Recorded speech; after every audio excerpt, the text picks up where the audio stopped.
Okay, I'm here in my kitchen on this house I've been working on for a while, and what I'm doing here is I'm going to put a kitchen island right here, and it's going to have a sink in it.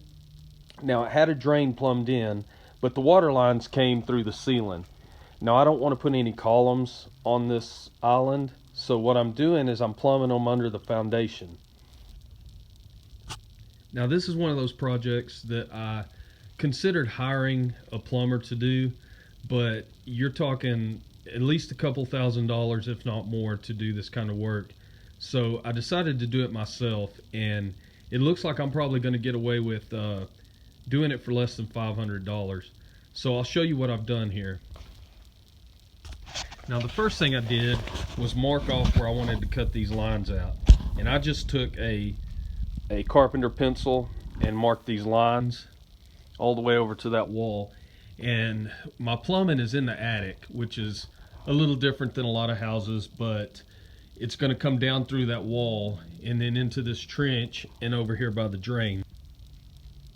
Now, what I did to cut this is, once I had my lines there, I took just a regular 4.5-inch grinder.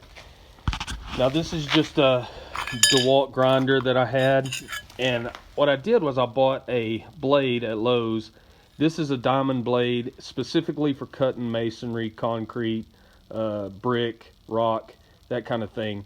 Now, this is about $11 or so at Lowe's, so it wasn't bad.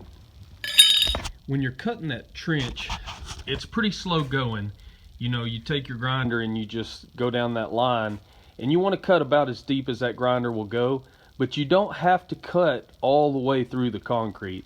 That doesn't matter. What you're doing is you're scoring a line there that's somewhere around 2 inches deep, and that gives you a clean break. And when you go to patch that concrete back up, it'll be a lot more uniform there. It'll be a lot easier to get it level. Then came the hard part. We all know what that is. That is no fun at all. But when it saves you that kind of money, I'll do it.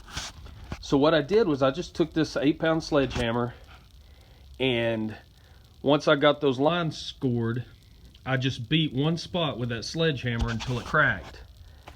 Now, it was probably 6 inches or so where I cracked that concrete real good, and I could start pulling pieces out.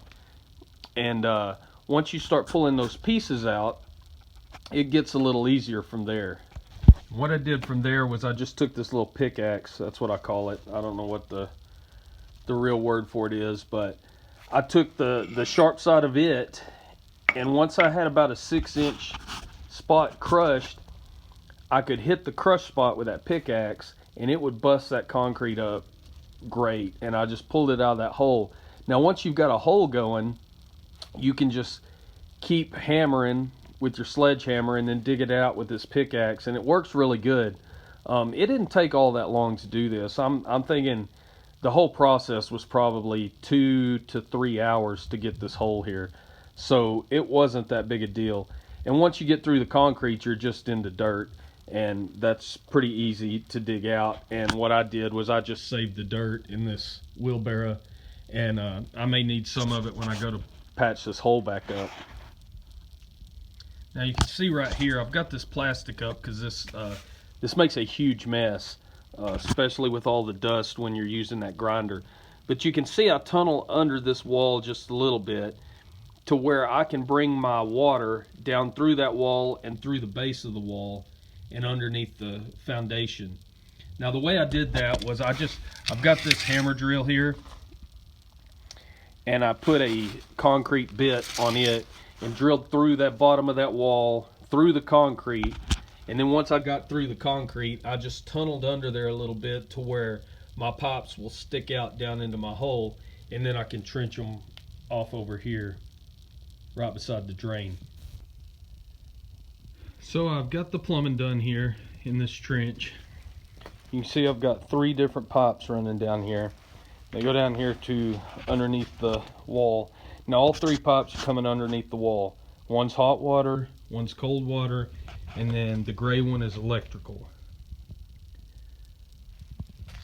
You can see I've already started the backfill on this big hole down by the drain, and I've covered up the ends of the pipes just so I don't get any dirt or anything in them.